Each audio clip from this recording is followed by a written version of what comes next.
Assalamualaikum warahmatullahi wabarakatuh. Selamat pagi. Apa kabar buat saudaraku yang saya sangat cintai dan saya sangat banggakan? Akhir-akhir ini kita semua menerima sangat-sangat banyak berita duka melalui media sosial, melalui televisi, berbagai macam informasi setiap hari kita terima mengenai berpulangnya sahabat kita, keluarga kita, teman sejawat kita yang telah pergi lebih dulu mendahului kita karena terpapar virus berbahaya COVID-19. Dalam kesempatan ini saya sangat berduka juga karena ada dua sahabat saya yang sangat dekat. Beliau adalah seorang leader prudensial yang telah berpulang. Teman saya di Jakarta meninggal di usia yang sangat muda. Masih usia 30 tahunan, meninggal karena COVID. Dalam kesempatan ini, teman-teman, saya turut berduka cita kepada semua masyarakat Indonesia, bahkan kepada dunia. Karena sekarang kita berada pada era di mana musuh kita bukan lagi yang terlihat. Musuh kita adalah hal-hal yang tidak terlihat, seperti virus yang kita lagi hadapi saat ini. Teman-teman, dalam kondisi seperti ini, saya percaya dalam masalah apapun, musibah apapun yang ada di bumi ini, pasti ada hikmah, pasti ada sesuatu hal baik yang dapat kita ambil sebagai pelajaran. Disinilah Allah Subhanahu wa Ta'ala atau alam berbicara. Kita tidak bisa menyalahkan siapapun. Ini adalah bukan karena kebetulan, bukan karena kebetulan terjadi pandemi besar-besaran. Ini adalah hukum alam. Kita tidak bisa pungkiri bahwa kita memang sudah berada di zaman yang sangat-sangat modern, teman-teman. Yang sangat kita punya banyak ambisi, manusia punya banyak tujuan yang sangat besar. Namun teman-teman harus tahu di zaman saat ini risiko penyakit juga sangat-sangat banyak. Kita teringat beberapa ratusan tahun yang dulu sudah berapa kali terjadi pandemi yang sama. Sudah berapa kali terjadi virus-virus yang mematikan, yang menyerang manusia. Kalau kita perhatikan, kejadian ini sebenarnya bukan yang pertama kali, teman-teman. Ini sudah berulang kali.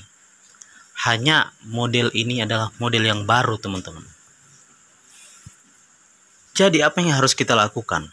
Apa yang harus kita lakukan pada saat terjadi pandemi saat ini?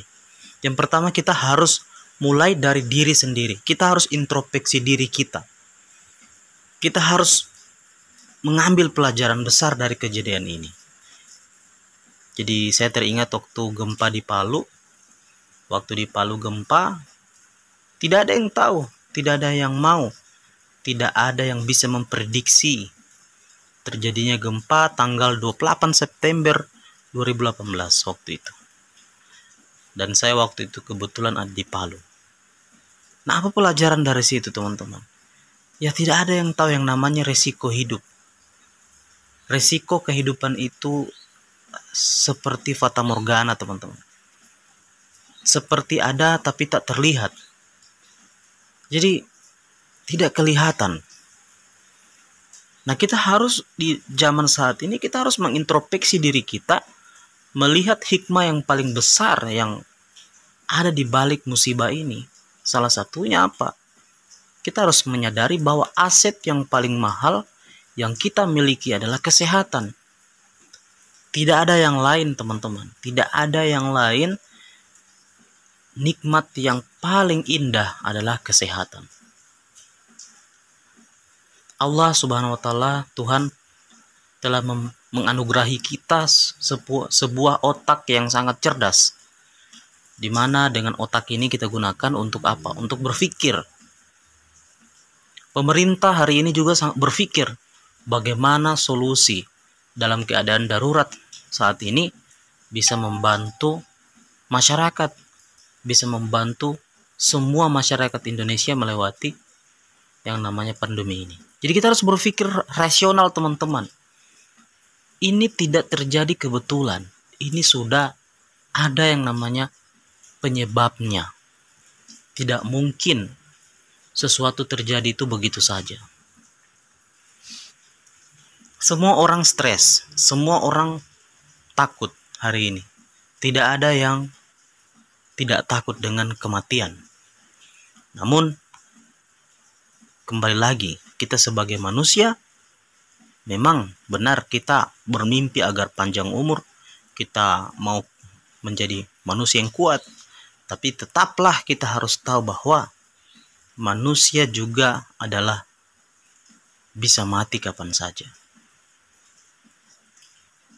Kullu nafsin za'iqatul maut. Semua yang bernyawa pasti akan mati. Di surah dalam Al-Quran, surah Al-Anfal, Allah berfirman, walikulli ummatin ajal. Fa idza ja'a ajaluhum la yastakhiruna syata wa la yastaqdimun. Semua umat, semua manusia itu punya yang namanya ajal atau batas masa waktu. Apabila ajal itu tiba, maka tidak ada satupun orang yang dapat mempercepat atau memperlambatnya sesaat pun. Jadi, teman-teman, kembali lagi. Ini adalah masa di mana seleksi alam. Dunia menyeleksi. Ingat ya, waktu di zaman prasejarah, dinosaurus, banyak hewan-hewan besar yang mati. Karena apa? Terseleksi alam. Hari ini kita diseleksi, teman-teman. Jadi kita harus bersiap diri untuk menghadapi tantangan masa depan ini. Dalam agama, kita diajarkan untuk mempersiapkan masa depan. Jadi kita harus berpikir rasional, apa yang harus kita lakukan. Karena kita, teman-teman, tidak bisa mengontrol virus. Kita tidak pernah bisa melihat virusnya. Kita tidak pernah bisa. Kita hanya bisa berdoa pertama. Yang kedua, kita berikhtiar. Salah satunya kita memakai masker. Yang kedua, kita menjaga jarak. Kemudian kita menjaga kebersihan, cuci tangan. Yang keempat, orang melakukan vaksinasi. Semua itu adalah ikhtiar. Setelah kita berikhtiar dan risiko itu terjadi pada kita, kembali lagi kita terus harus berikhtiar. Tidak bisa kita pasrah begitu saja, teman-teman. Jadi dalam kesempatan ini saya sangat menghimbau kepada semua teman-teman, sahabat, pikirkan, jangan selalu memikirkan bahwa Anda akan hidup 1000 tahun lagi. Tapi pikirkan bagaimana kalau besok kita pergi. Bagaimana kalau kita adalah orang yang terkena COVID? Apakah teman-teman sudah siap? Persiapan ini ada dua. Ada persiapan akhirat dan dunia. Di Al-Quran Allah sudah berfirman di surah Al-Baqarah ayat 240.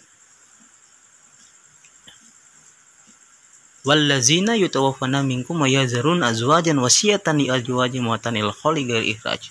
Fa in kharajna fala junah 'alaikum fima fa'alna fi anfusihim ma'ruf wallahu azizun hakim. Dan di antara kalian yang akan meninggal dunia dan meninggalkan seorang istri, hendaklah kalian memberikan yang namanya wasiat atau warisan nafkah minimal 1 tahun lamanya. Jadi itulah, teman-teman, dalam kesempatan ini, selain kita berikhtiar, usahakan teman-teman memiliki yang namanya program proteksi, program jaminan syariah, teman-teman. Di sini adalah momentumnya, di sini waktunya kita sadar bahwa memang asuransi tidak ada yang suka, tapi memang hari ini solusinya asuransi harus ada. Kita harus mempersiapkan masa depan kita mulai dari sekarang, teman-teman. Di surah An-Nisa ayat 9 Allah juga berfirman,